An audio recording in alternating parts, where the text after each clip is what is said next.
Hello YouTube! Today we will be reading Disney and Pixar's Ratatouille. This is published by Scholastic. That's copyright 2007, same year as the film's release. Deep in the French countryside, a colony of rats sifted through a compost heap for food. It was a dirty job, but Remy had to sniff all the scraps of bread, vegetables, and who knows what else to make sure they were safe to eat. His brother Emile was always impressed by Remy's sense of taste and smell. Secretly, Remy had a bigger dream than rummaging food trash. He wanted to be a great chef like his idol, Auguste Gusteau. Remy had even read Gusteau's book, Anyone Can Cook. His family helped rummaging through the trash. Both the cookbook and the compost heap belonged to an old woman named Mabel. Mabel's attic was home to the whole rat colony, although Mabel had no idea the rats lived upstairs. One day, as Remy sneaked into her kitchen to look for a spice, he heard Gusteau's name. Remy learned that the great chef had died from a broken heart after his restaurant lost its 5-star rating. Here's Mabel asleep, there's Emile, and there's Remy looking at Gusteau on the television set. Remy was so shocked by news about Gusteau that he didn't notice Mabel waking up. He and Emile scrambled to escape as Mabel chased them. In the chaos, the ceiling cracked and the entire rat colony fell to the floor. "Sound the alarm! Evacuate!" cried Remy's father, Django.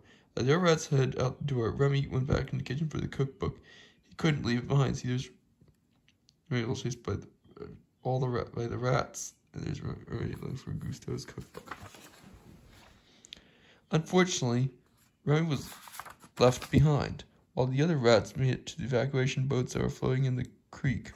Separated from his family, the little rat tried to use the cookbook as a raft, but was swept away, taking a wild ride down to the sewer pipes. When he finally came to a stop, he was all alone, hungry, and sad. Soon after, Remy began to draw out his precious cookbook pages. Magically, Gusteau seemed to come to life on the page. Was it Remy's imagination? "If you are hungry, go up and look around," said Gusteau. "If you focus on what you've left behind, you will never be able to see what lies ahead." There's Remy lonely. There's Gusteau coming to life. And that's exactly what Remy did. He climbed up and up until he saw Paris. Remy said breathlessly, "All this time I've been underneath Paris? Wow, it's beautiful." Remy looked to his left. His jaw dropped. He saw a sign for Gusteau's restaurant. "Your restaurant," Remy said to Gusteau. "You've led me to your restaurant." For Remy's dream come true. There's Remy building. There's Gusteau. The Eiffel Tower in the background. Remy perched down to the restaurant skylight, looking down to the kitchen. At that moment, an awkward-looking young man named Linguini arrived with a letter for Skinner, the ill-tempered chef in charge of the kitchen. Linguini's mother had been a good friend of Gusteau's. She wanted her son to have a job at the restaurant. Skinner had no choice. He hired Linguini as the garbage boy. See, a letter from his mother, Skinner. A little while later, Linguini accidentally spilled a pot of soup. Remy watched in horror as Linguini secretly added war ingredients to a pot. Ingredients to a pot and fix the soup. Just then, Remy fell down from the skylight and landed in the bitchy kitchen covered with shafts. He ran out to escape for an open window. It's panicked. Remy ran by the big pot of soup, then stopped short. It smelled horrible. Encouraged by Gusteau, Remy thought this was his chance. Remy knew he could fix the soup. He jumped onto a stovetop and started tossing carefully the picked ingredients into a pot. As Remy worked, he suddenly realized that a huge face was staring at him. It was Linguini, but Skinner was right behind him. Linguini quickly hid behind a colander. Skinner shouted at Linguini, "How dare you cook in my kitchen?" He fired Linguini on the spot. Before anyone knew it, the questionable bowl of soup was on its way to the dining room, where an important restaurant critic sat waiting to eat. Everyone was nervous as to what the critic thought about the soup. Word came back the soup was delicious. The critic loved it. Skinner couldn't believe it, so he tasted the soup himself. It tasted incredible. Am I still fired?" asked Linguini. Reluctantly, Skinner gave Linguini a second chance.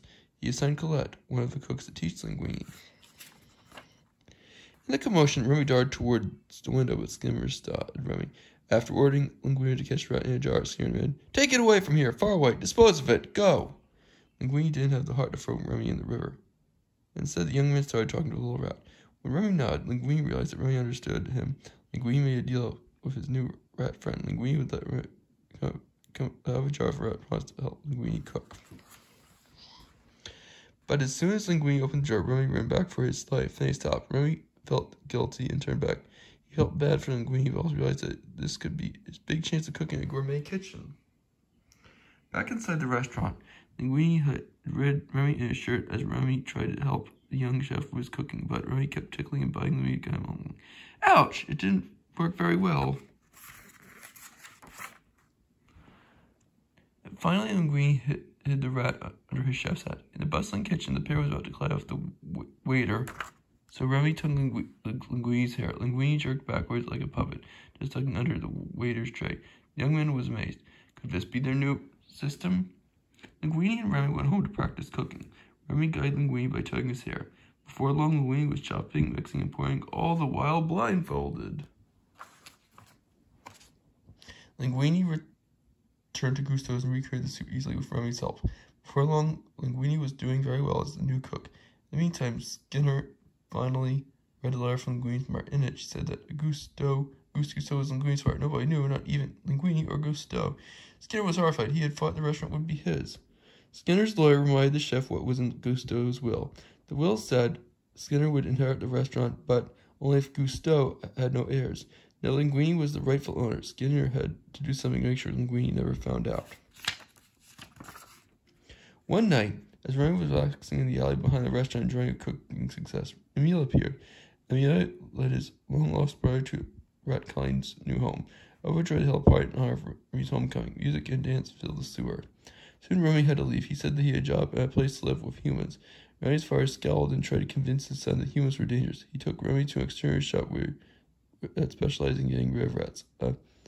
Against his father's wishes, Remy headed back to the restaurant.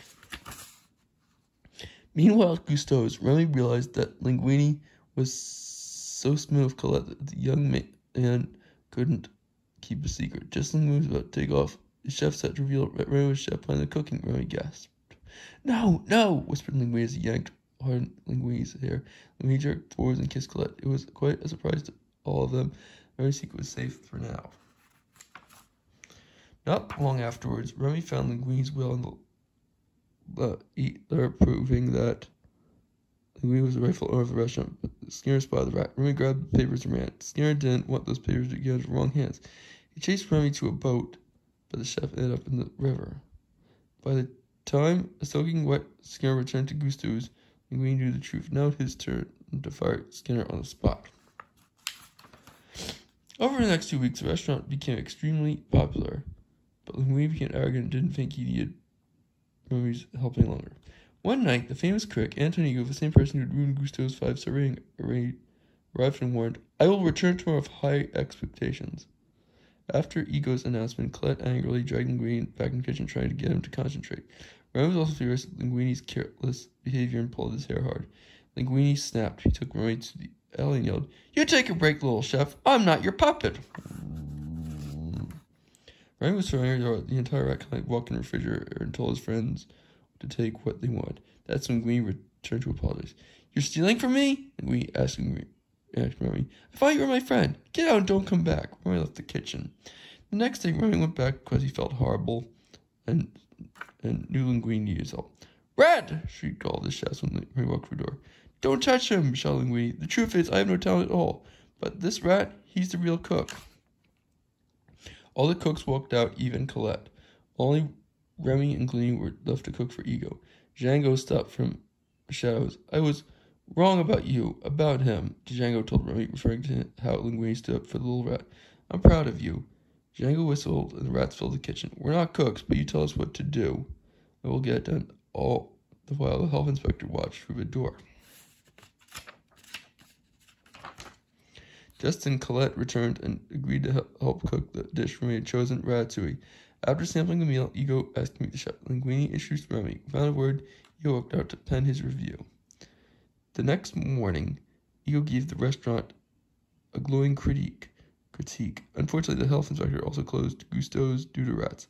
But soon, a new little bistro opened. La Ratatouille, which became famous for its food. Ego was an investor, then he was a waiter, and Colette cooked all along with Remy. The little rat's dream had come true. He was a chef at last. This has been Disney Pixar's Ratatouille. Thank you for watching and have a happy Flag Day out there.